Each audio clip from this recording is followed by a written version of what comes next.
All right. What we're going to cover today is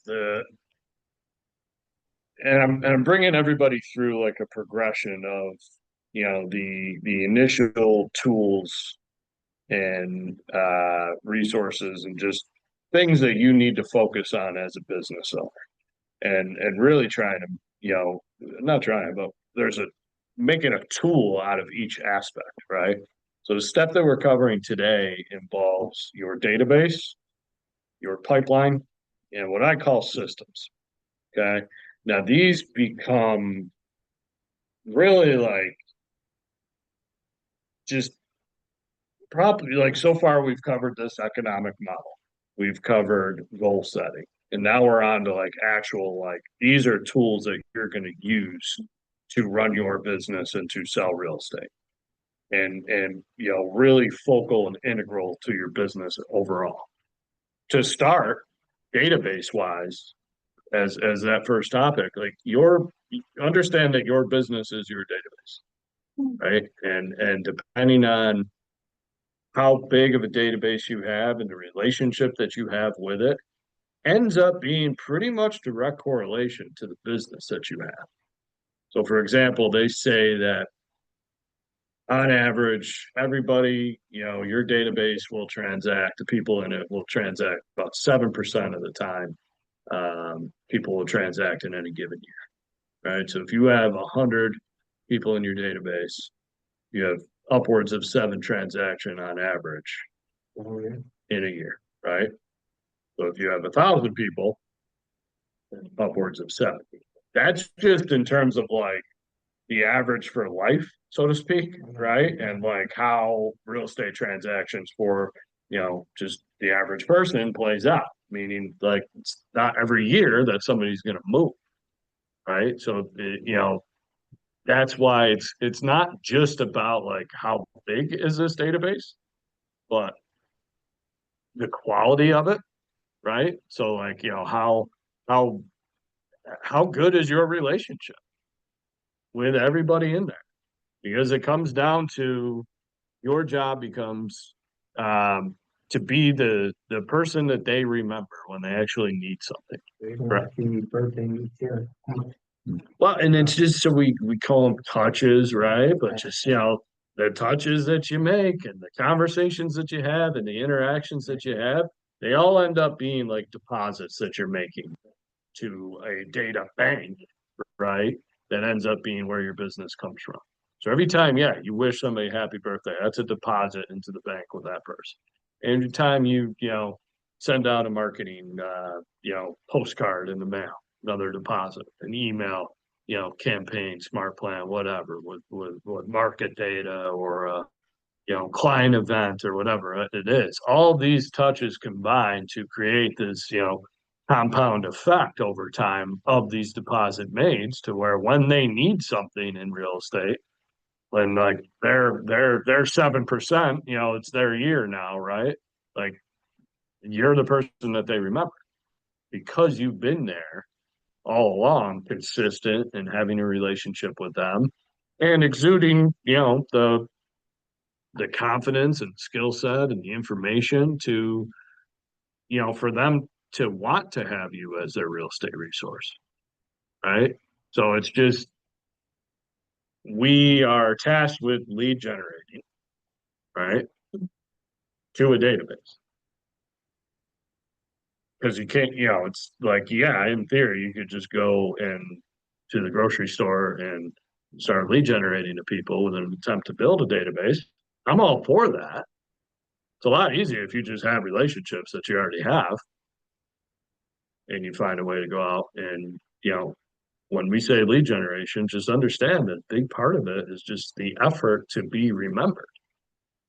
If you can combine that with, hey, I'm calling because I want to provide value to you right now, like that's the best form of lead generation from the standpoint of like, I'm not calling to ask you if you're buying or selling.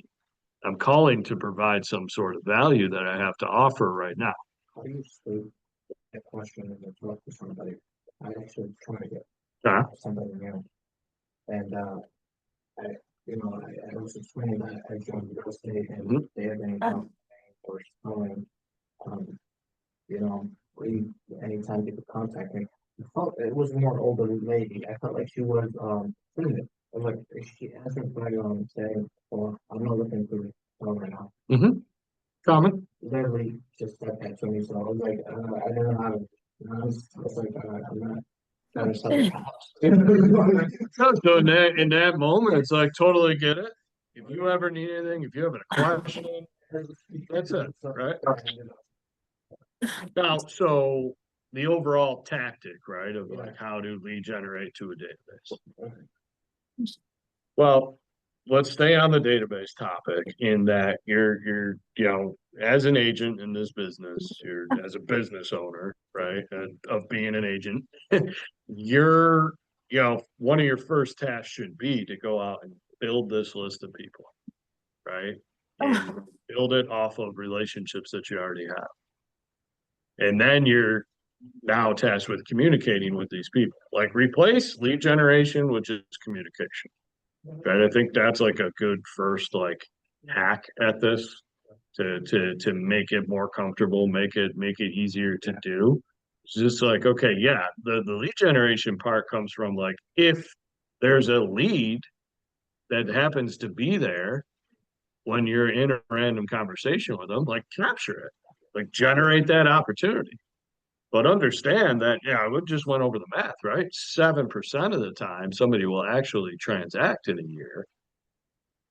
So it's even less that there'll be a lead from a random call that you're making today, right?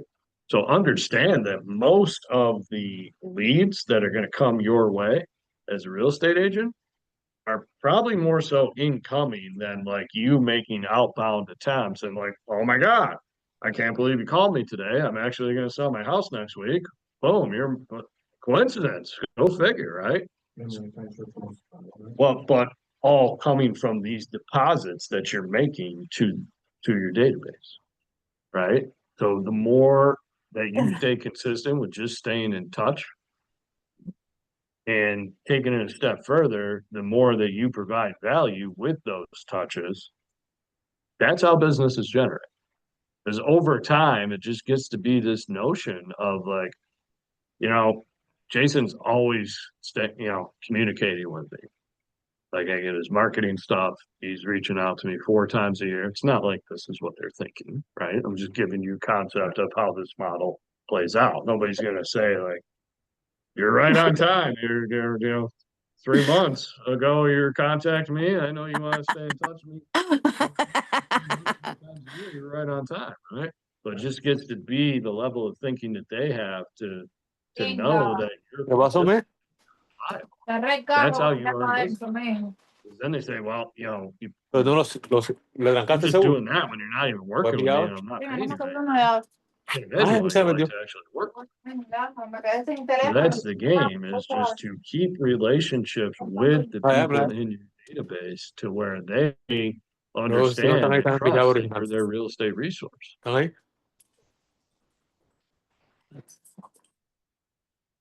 Your database, no matter what stage of career you're in, your database should always be growing. Because the morbid reality to this is, unfortunately, there's attrition to a database, right? Like there'll be people in your database that pass away and now they're no longer in your database.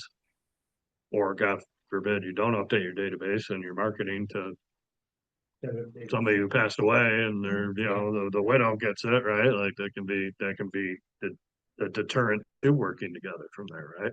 The goal is for it to keep growing. Yeah, always. Va a ser un buen día pasar Uber. Okay. Porque está lloviendo y la gente la va a ir con You él. decide that Ah, based sí. on the opportunity, Sí, ¿no? right? Now, what I would say is, love that question, by the way. But what I would say is decide on the standard that you're going to keep for yourself to where you're able to say, hey, I met my standard of success by adding 2 people this week. Nah, If it's ya 2, estamos. great. If it's 5, great. If it's 50, even better. But I'm getting extreme. Now, so it just depends on what you have. If you know No se that lavó. you're in a position where it's like, I got 500 people that are low hanging fruit, That's a different opportunity than like, I really think I got everybody covered. I gotta go find a way to meet new people. Ma- Right? I'm- Like that example of like, I got Gigi, may 500 un besito people that pa' should mami. be in my Ven. database. Ven, That Gigi. may be like Gigi, coaching ven on acá. my end would be like, yeah, like go get 50 this week. You have so many that if you did this for the next 10 weeks, you'll be fully covered at that point. And this is a huge opportunity. Because this whole concept of building a database, this is the equivalent of, you know, Jason. contributing to your 401k with your employer. Jason, On I'm day one, of just 1 minute. employment, and you're there for 30 years, right? Like this will carry a compound effect throughout your career if you build it now. And it's always day one. Steve Jobs type of line, right? So like you always have that opportunity with your data. But especially as new agents in this program, like Jason, you will have regret if you wait. To where, 5 years from now, you're still doing this and you're successful at that point, like you have business established. And it's like, wow, I still don't have my main set of people covered. They're out there, not being marketed and communicated with by me, like then they're not your people. So you have this opportunity to start now and really build this the right way to where, 5 years from now, in that same example, like now these people have been 5 years of hearing from you. When their time comes, they're going to think of you. Your job becomes to not be forgotten or to always be remembered as a real estate resource. You can't do that without proactively communicating and marketing to people.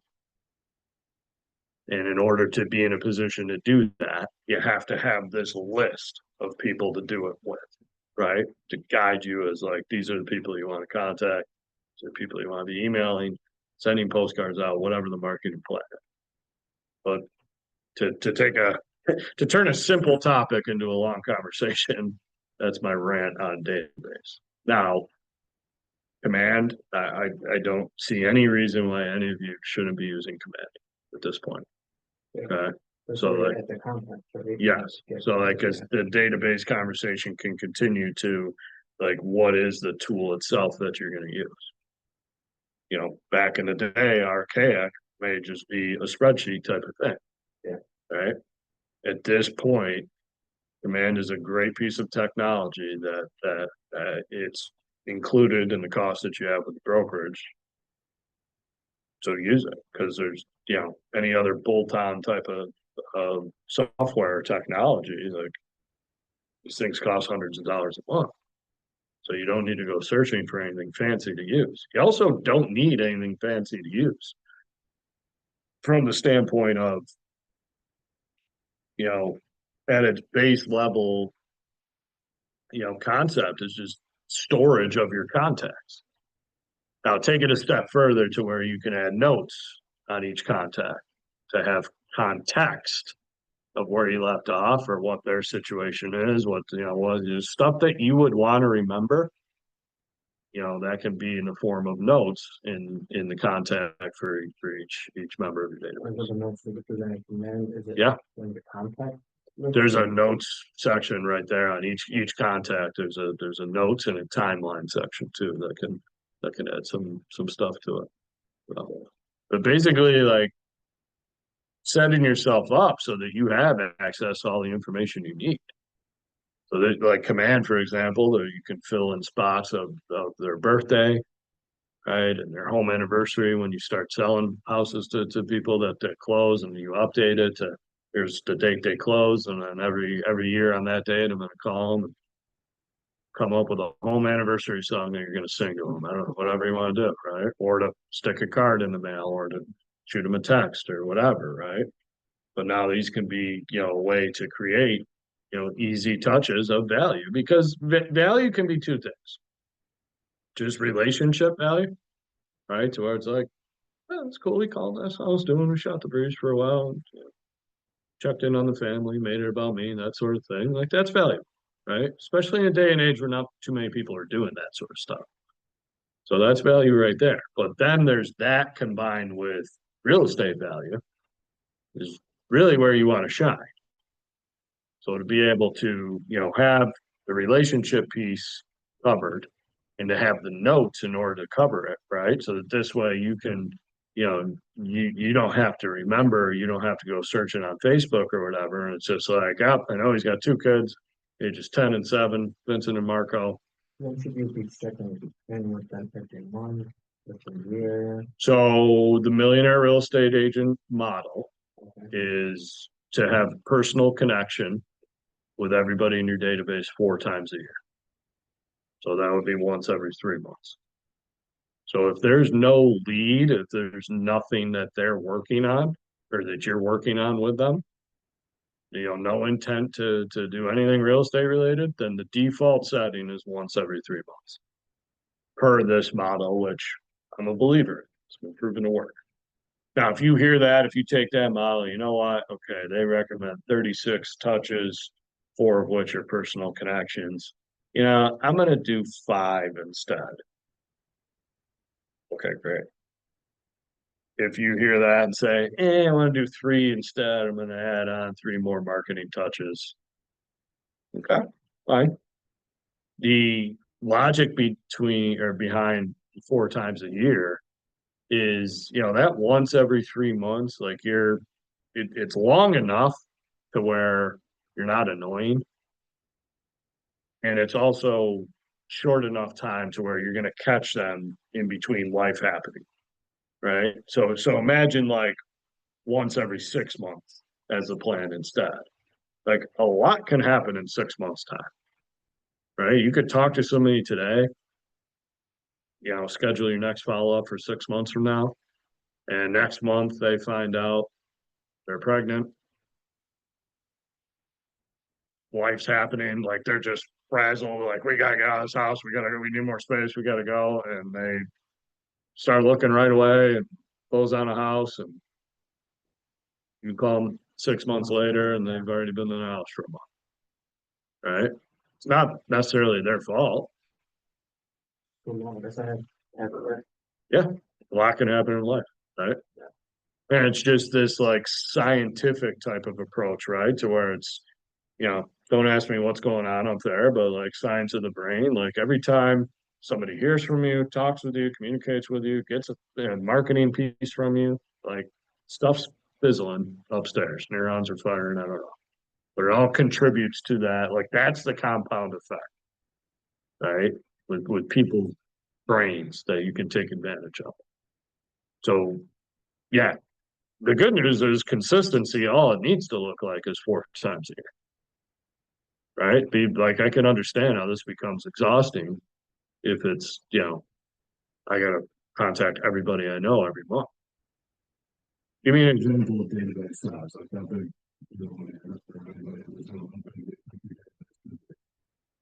400. So that's a really good sized database. Okay. You have 400 people that you're personally connected with, that you're committed to making a lead generation attempt to on a personal level 4 times a year. It's a really good sized database with a really good sized potential for business at any point. Now, depending on the quality, right? Because 400 people you don't know, different. Right. 400 people that you have close connections with, really good size. My database size total, my sphere list is like 350. Okay? So you don't need 1,000. Okay? But 400 times 4 is 1,600 contacts made for the week or for the year, divided by 40 weeks in a year, 40 conversations a week to cover everybody in your database 4 times a year. 400 person database, which you got is really good size. So 8 a day. Right? When you break down that math, now it can be more attainable versus just like, yeah, go out and make 1,600 conversations happen in a year. It's a lot. Go out and make 8 a day. Find a way to do that. Like, and don't get me wrong, I get it. That's hard. Right? Truly. Like, that's a challenge, but it's consumable at that point. And it's not in a fashion to where it's like, yeah, I don't know how you're going to do that. Right? If it were 400 conversations in a day, like, yeah, I don't know how you're going to do that. right? So this is all, and that's again, a really good sized database, all right there. And we're gonna get to, the system piece as to how to do that effectively. But questions on database, I mean, it says, base level, it's like storage, name, contact info, address, phone, email, birthday, home anniversary date, fun facts, whatever you want to include. What's cool in Command is you can really get, specific about how you want to market to your database. And let's just say if you're a, Bills fan, right? And they're a Bills fan, and then you create a tag. And this way, the Bills are killing it and they're in the playoffs, and you want to spend a special, set of lead generation or a special marketing piece to all your Bills fans and really have it hit home. Great. Dog person, tennis, whatever. The possibilities are endless, right? But the ability to find common interests, or, find if you have like a growing theme of common interest that you can identify that can be essentially a marketing opportunity, do it. Meaning tag it and then figure out how to do things with it, I guess, right?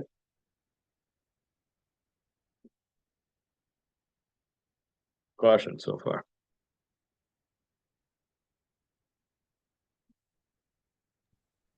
Oh, wait, yes, I do have a question. Doesn't have to be a common thing, right? What about if Oh. something that interests that person? Yeah. You put that to it. Yeah. I mean, it's just the tags anytime. Can somebody try speaking on Zoom? I heard somebody, but my audio's all whacked out here. Can you hear me? Oh, I know.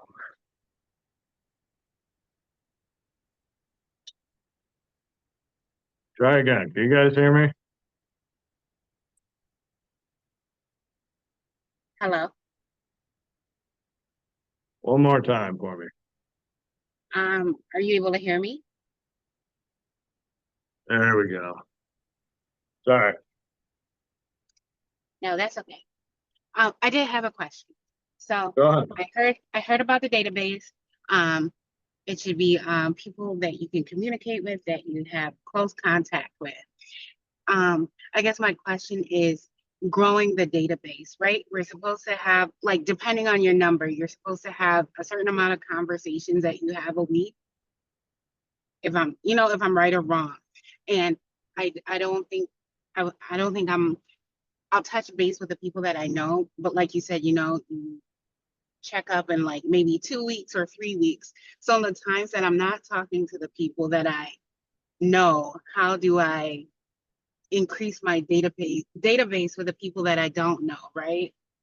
Yep. Great question. So, the topic overall of how to grow the database, right? Really, conversation I can have applies to whatever level. Day one, just got into the business, or, I've been, since 2012, right? Think of like starting with the inner core of who you know, right? And the analogy that I would use is that if you are getting married and there's no budget to the wedding and the venue is endless, like, who is on that list?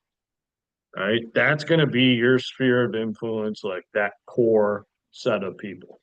From there, go out wider to where it's not a wedding, but let's just say that it's a charity event that you're hosting. And it's in a field somewhere. You could have 10,000 people. Like, you got a permit, food, it's going to be a band. It's going to be a great time, right? Like, at this point, I'm not on any of your wedding lists. That's okay. But like, I should be on the charity list for each of you, right? If you were tasked Yeah. with that event. So it's just there's a relationship. It doesn't have to be super personal to where, they're invited to your wedding, but there's those connections that you can grow out to the next, layer of people that or you're connected with. From there, it's like everybody else in the world would be I guess the very outer layer. But in between that and like this charity example is like, okay, who should I know or who could I know or who am I forgetting that I haven't been connected with? Like, do I need to go through the high school yearbook and cross-reference that list, right? Like, what were all the past jobs? What were, just all the past walks of life that you can pull from in order to grow this list of people. I think the most obvious exercises for everybody to do would be to take out your phone and to look at the contact list and go through that. And I can do this pretty much with everybody that like if you tell me what your total database size is, and then if I tell you, okay, pull out your phone, there's usually a pretty big gap there to where nowhere near all those people are realtors and loan officers and real estate attorneys. So there's opportunity in there. If you don't know some of the numbers in there or some of the people in there, hey, you must be cool. You're in my phone, but I'm sorry, I don't remember you. That's the script or something to that effect. Right? It's like, what do you have to lose at that point? They're either telling you to delete my number or it's like, hey, yeah, no, that's okay. If you remember we worked back in the summer of 2010 together, right? Whatever it's gonna be. We got 1,500 content. There you go. That's a lot. Yeah. I still know. Love it. Yeah. There you go. The other example would be like your social media list, right? Your friends list on Facebook or followers, Instagram, whatever, right? But usually there's a lot of people in there that are not on your database list that if you cross-reference, you'll be able to find people to add. Now, the one thing I'll tell you is it's okay to add placeholders, meaning like, okay, there's a person I want them in there. I don't have other contact info. I don't have a way of getting a hold of them yet, but I want to chase this person down, right? And then the mission becomes like, okay, get their contact info so you can continue to lead generate and market to them. I didn't really know wasting their time. Arguably, there's never a waste of time when it comes to people. All right, we're in a people relationship business. The reason I answer that so firmly is because 93% of the time for people, they're not going to have a need to transact. So it's timing the market, right? As a like a stock investor is a no-no and just kind of something that the experts will say can't happen. It's very similar, the same concept to your real estate clients. You're not really going to be able to time like, okay, it's 2025. I can feel it with them. They haven't had anything going on up to this point, but this is the year and I'm going to start loving on them now. Now, if you have a lead because they've told you, Yeah. different story. That's fine then. But it's tough to just like time your relationships Yeah, to where it's like, oh, okay, I feel like this is going to be when they're going to transact this year and I better get up. That's why the consistency of this matters. Now, the real reason why it matters is when you're consistent with helping other people or providing value to other people that don't have a need for your value, that opens the door for referrals. Right? Just because they don't have anything going on doesn't mean that they're not going to tell their neighbor about how great you are at communicating. I mean, they may tell them that directly, but that's the whole concept here, right? So just be a great communicator, be a great person. The rest will take care of itself. Business is really elementary when you just stick to that plan and then also add in there, the consistency to do that. And also add in there, okay, can you provide value to the relationships that you're building in order to really, have the best opportunity to, I mean, that piece is about like generating a lead on the spot. Even that, with all the value in the world, doesn't have the same, doesn't have the outcome that you're going to want it to have. I'm sorry, can I ask another question about database conversion? Sure. So you're right. You're absolutely right. Even when I looked at my phone list to my database, there's a huge gap in numbers, people. But I would say that though. Just even my real life and my database doesn't match. So at my second job that I have a contract with, I decided to step out of the box a little bit and give them some more information, sit down with them, talk to them about real estate. But for my database, I would have to give their numbers, right? They have my information, but I don't have all of theirs. Do you get what I'm saying? No, and this is where the hunt is on, and this is, kind of back to that placeholder example that I used, right? To where it's like, yeah, you may have somebody targeted and identified of like, this is a relationship I want to build out from here, right? And it's like, whatever, like say friend from high school, right? That you haven't talked to in 10 years, right? It's like we were close back then. I don't have their info. I know they're local. I'm gonna get them. And then it's like, where do you go? Well, a couple things. One, Realist. Don't forget about Realist for finding out where people live. Sounds stalkerish, but take Oh, this advantage is of it. great. I'll be there. Thank you. What's that? I said I'll be there. I'll take that offer out. I'll use There really. you go. The other thing that I think is fairly obvious these days is social media, right? Just because you don't have somebody's phone number or email doesn't mean that you're lost to communicate with them. For real estate. Unless they're an owner, right? Well, yes, they have to be a homeowner. Yeah, that would be that. Good point. Good point. But so, I mean, in that example where it's like, okay, I really want to get in touch with that person. I don't have their phone number. I don't have their email. I don't know where they live. Chances are they have a social media profile, right? This day and age. And the good news is you have a way to communicate directly through that. So, real quick, like hierarchy of effectiveness for communication is a quick lesson I'll run through, right? And just face to face in person is always going to be number one. From there, live conversation. So like me to all of you on Zoom, me on the phone talking to somebody live on the phone is going to be, next most effective. From there, all the ways of messaging, right? So sure, texting their direct number has a better effect than sliding in somebody's DMs or whatever the kids are doing, right? So, but just understand that these are all communication methods at this point.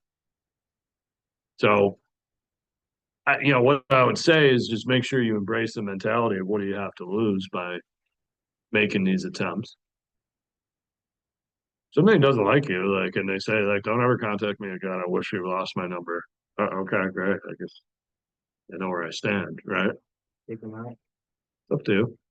I wouldn't. I'd probably see what they're up to 3 months from now, right?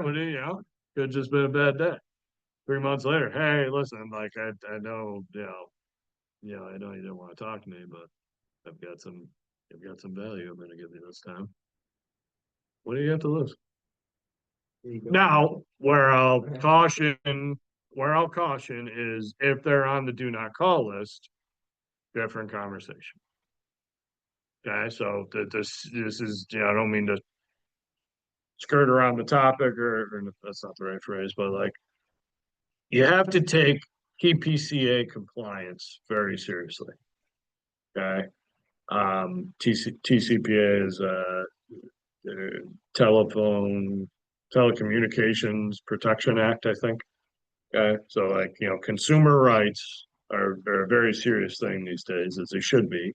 And for those that are specifically opting out of something or on a do not call list, like you have to be really careful with it. But for relationships that you already have, like understand that's not a cold call. Right? Like I want to see how you're doing. I'm not trying to sell you anything. Is your mentality of it. You know? All right. I'm gonna move on to systems now. whenever I say system, 95% of the time I'm talking about to be triggered or notified or alerted as to when you need to do something. Okay.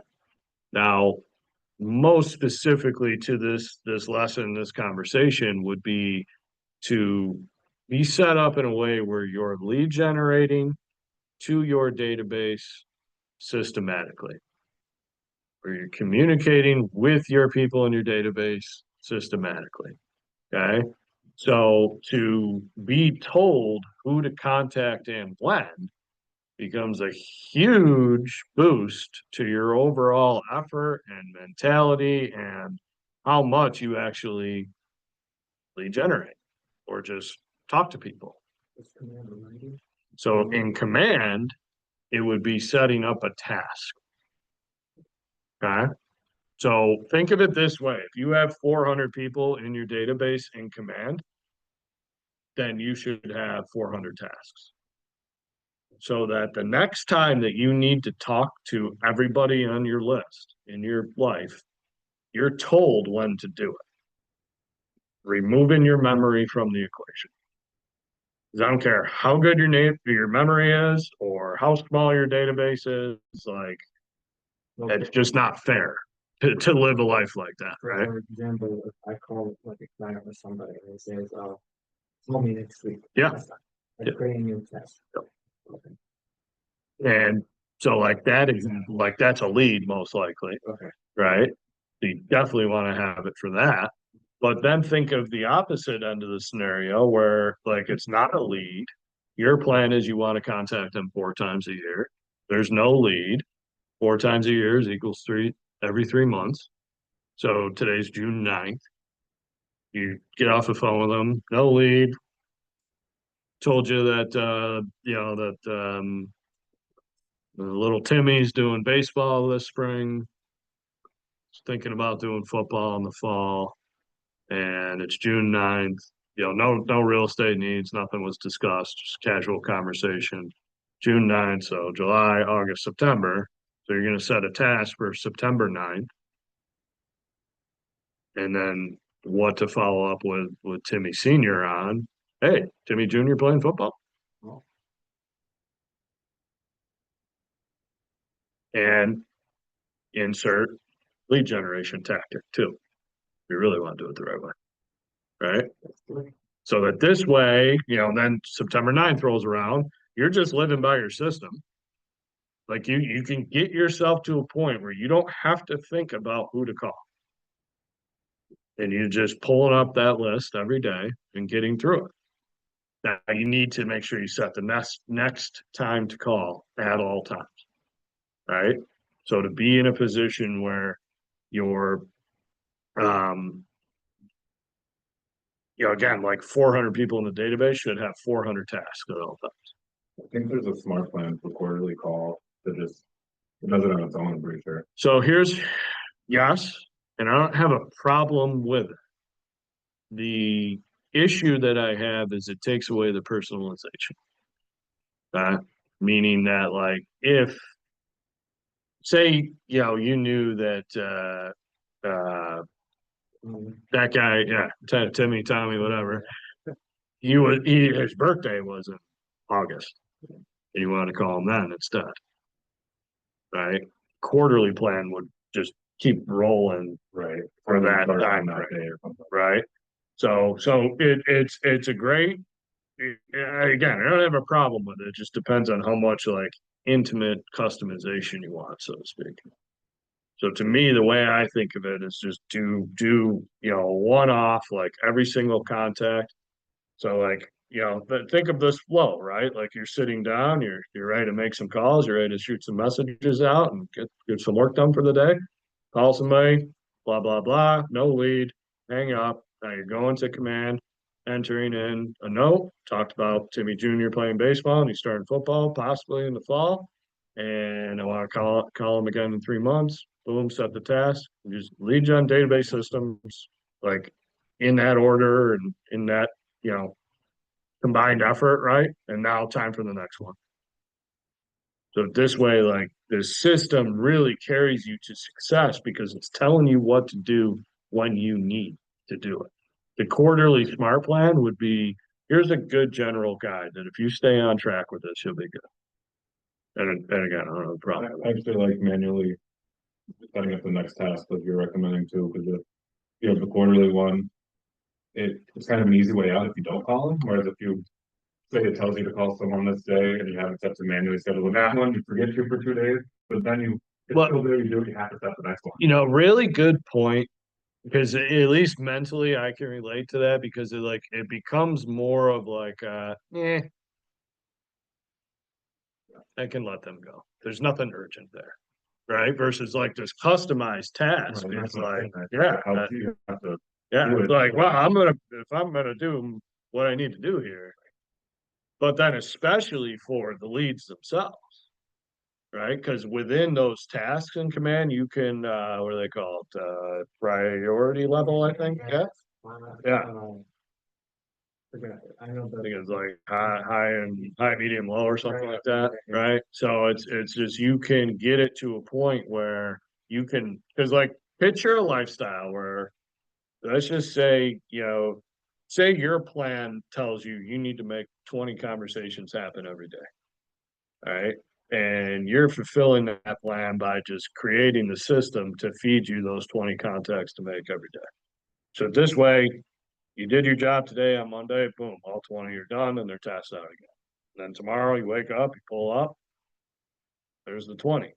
And now they're organized in a manner to where it's like, okay, the high urgency is at the top of the list or however it's notated, right? And like those are most likely leads or people in your pipeline, like, stuff that you're really, prioritized to contact. And you do that. Because say it's a day where it's like, I got half an hour right now, and then I got to run out for appointments all day. And you're like, all right, well, let me do my job and lead generate for the day. And I got half an hour time. I can make 5 calls. I'm like, oh, there's five high priority texts. All right, well, let's do that because there could be money on the other side of that call. So let me do that first. And then you get done for the day right around this time, say, and before you got to pick the kid off the bus or whatever, it's okay. I got some more time. Let me bang out some more calls, and then you're just looking like, okay, we got one medium and the rest are low. Let me do the medium and then chip away at this low one. Now, say you don't finish everything that you need to finish to for the day. That's okay. Because now it's still going to be on the list of things to do tomorrow, and you're just going to have a new batch added to it. So that it becomes an accountability tool for you as well. To where if your system is just constantly feeding you who to contact,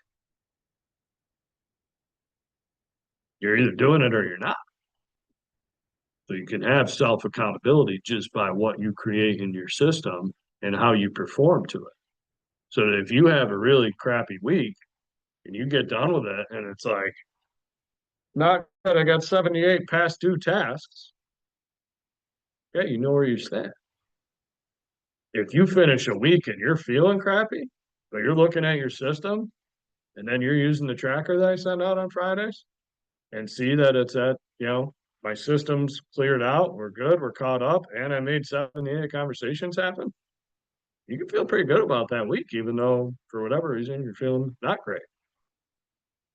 Control what you can control is the theme, and this allows you to control things that are really, high level. Questions on systems. This is integral to your success. You have to have systems to tell you who to contact and when. And if you notice, like I'm only talking about contacts to make, like, yeah, you got to have systems for how to handle a listing too, right?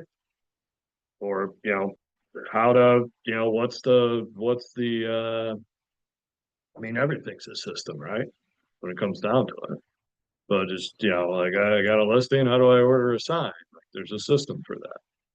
There's, marketing systems, transaction management systems. But when I say systems, again, probably 90 to 95% of the time, I'm talking about what is going to tell you to contact who and when. And if you create a lifestyle off of pursuing that, level of ease, I'm just telling you, the business gets easier and you'll have a high level of success. Without this element, I'm not saying you can't be successful. You're just creating a really, really tedious path. It doesn't need to be that. Just think of it like, why have to remember anything these days with the way technology is? You're just doing yourself a disservice. It's all right there in front of us. And we're not like having to do things at a super, whatever type of level to where it's complicated. Set a task for the next time you want to contact them, and then when that pops up, make the contact. Add some notes so you have context. Yeah, you can create all these elaborate smart plans and this, that, and the other, and that, don't get me wrong, that's all well and good. But I'm just talking about basic, set yourself up to be told when to contact everybody that you know next. And then contact them on the date that it tells you to do it, and then set the next task. So that's the key part that I think people lose sight of too, is like, you got to set at all times, you got to make sure that that next task is set. I think that's the difference from what I was doing. Smart plan automatically sets it, whether you contact them or not, but manually setting them adds a level of accountability. Yep. I've seen people use a calendar for a system, something that I do, frankly, to where it's just, using your calendar like you're scheduling appointments, right? But it's just scheduling the calls that you want to make instead. But I don't reinvent the wheel. Don't make it any more complicated than it has to be. Command has everything that you need for your business. Questions on systems? Wonder if I'm doing it. Mhm.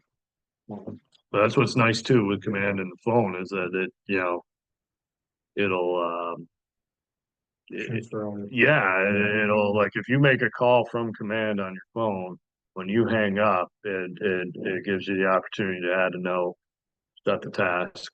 It's all right there. All right, pipeline is in a way a system as well. From the standpoint of now you're creating these opportunities from lead generating to your database and what happens with them, right? So like in one sense, like don't stop the system that we just talked about once they're in your pipeline.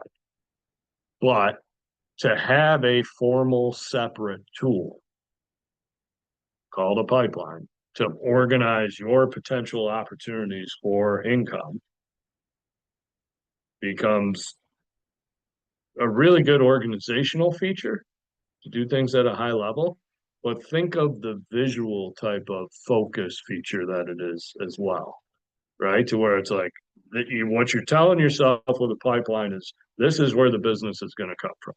If I have any low-hanging fruit to grab, this is it. I've identified it. They're still in my database. They're still in my system. They're going to remain there. But now I'm moving them into this tool that I'm excited about. And this is like, Oh, we got to get sales from this pipeline. okay, so do we actually have the tool that's called pipeline? This is what you're going to have to create because there's, subjective ways to go about it. Okay. So the options that I would, have you consider, you can make it live within command by using tags. Okay, So you may have a pipeline A buyer tag and a pipeline B buyer. And this way, like anytime you want to create a visual type element, see where you're at, like how many A buyers do I have in my pipeline? You can filter and pull them up that way. You could do it within the opportunities section and play around with that sort of way to go about it where there may be, just the what do they call it, the appointment phase and the cultivate phase and things of that nature can be different, how you rank your pipeline. It could just be a simple spreadsheet that you're using. It could be a whiteboard, okay?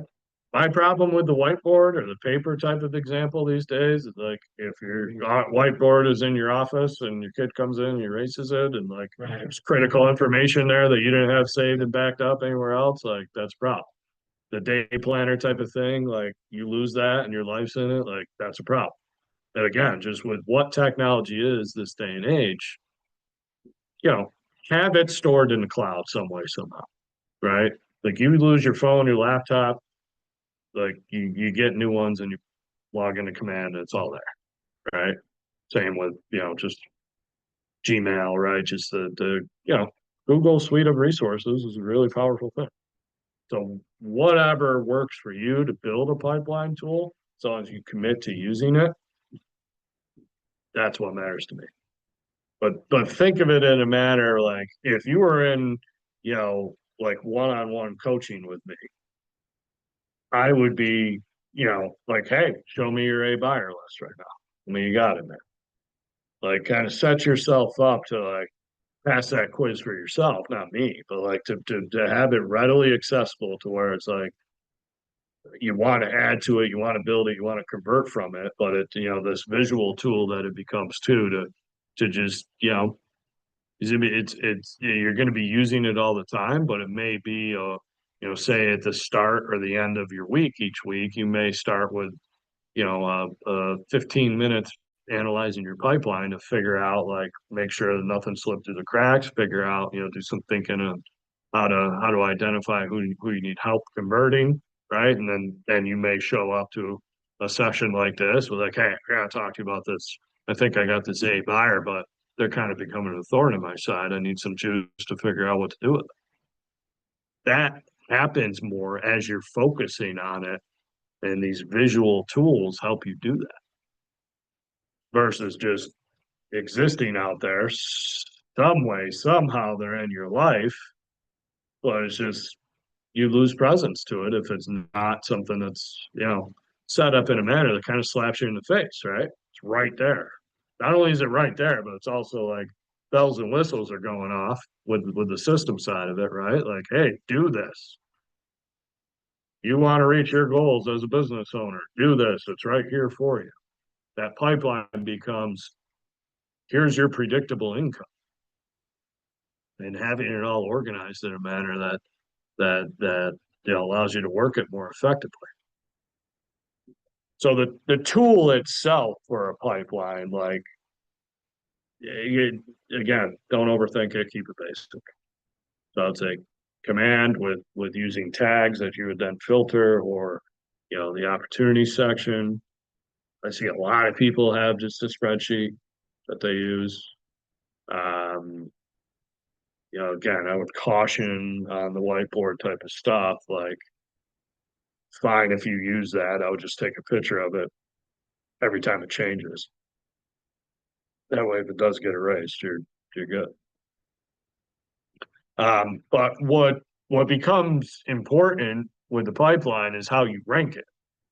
And having, something that you're going to use for a ranking system, it'll evolve as your career evolves. But just, sticking to what you're going to format these at to start with, and having it evolve from there. But, the way I think of it is ABC, right? And depending on, how you want to go about this is where it gets subjective. But to me, I think of an A as in the pipeline as, like, I'm expecting them to get under contract in the next month. And they're like ready, willing, and able. They're hot. They're out there making offers as a buyer that they're looking to get accepted. The listing, like, we've got photos scheduled next week. House is going to go on the market the week after that, and it's going to, delayed strategy. It's going to be sold the week after that within this month time frame, right? To me, that's an A. These would be more like, okay, in the next 1 to 3 months, I'm expecting them to get under contract.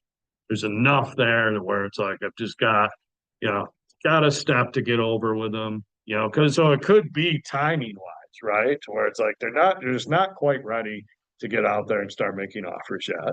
It could also be something that needs to happen that's more on the, like, intangible side of things. Like, for example, a buyer in this market, if they're ready, willing, or if they're ready and able to buy, but not willing to compete, tough to call them an A.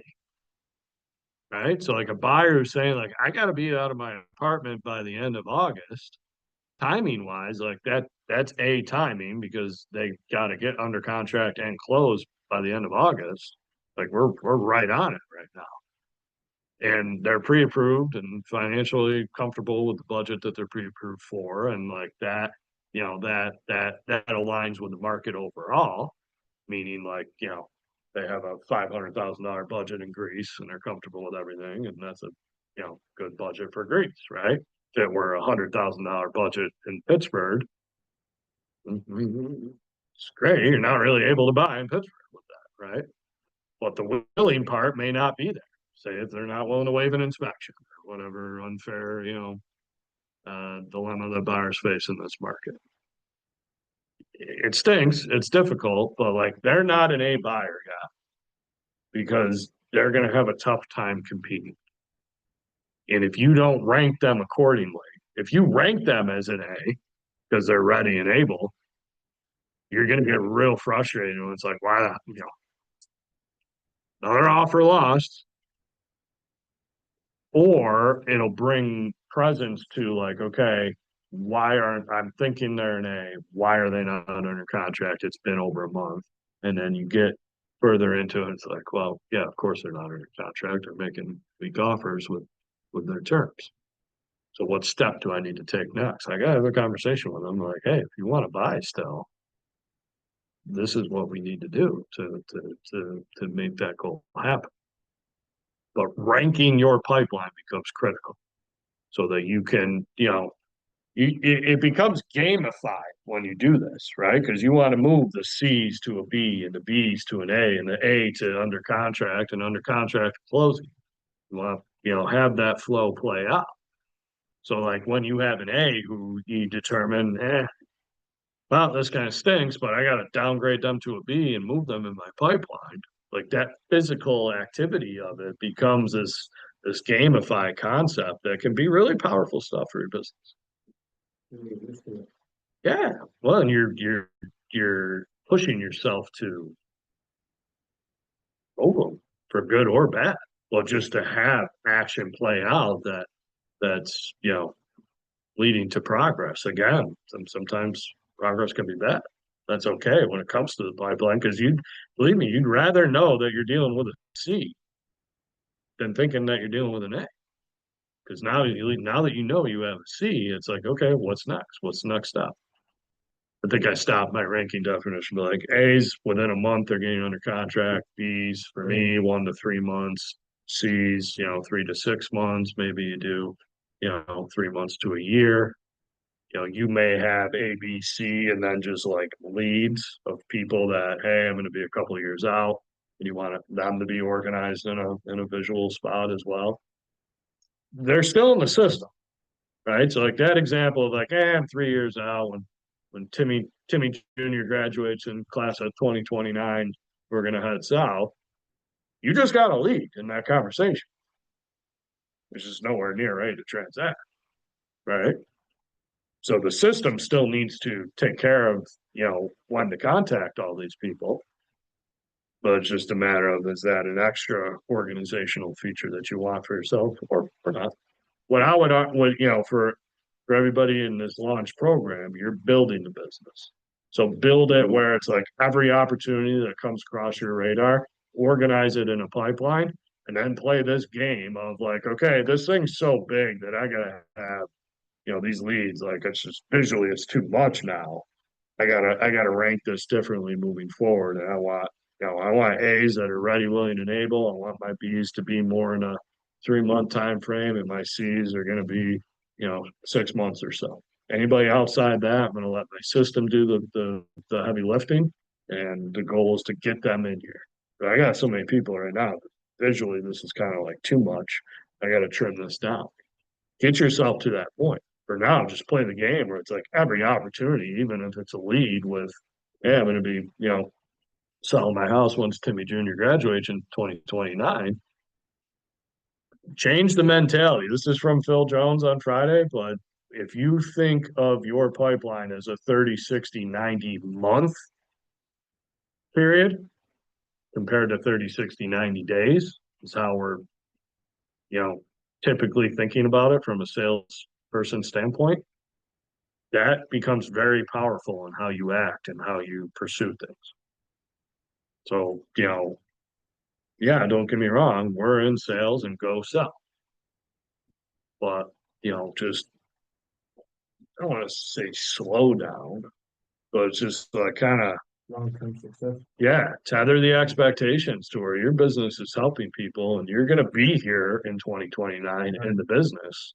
So once you want to capture that opportunity right now and continue with consistency for the next 4 years in order to truly have that play out when they're ready. That's the balance. It's both like, yeah, go out and sell, but this is all relationships. Like we've got the best of both worlds. Hopefully you're hearing this, realizing that we are in sales. And if you were thinking that this wasn't a sales business, then you've got a whole world ahead of you that's that we're gonna have to open up to. But we've got the best of both worlds. So we're in sales and you have that unlimited potential that comes with that industry, and we're selling to relationships. So start with the relationships and build your database.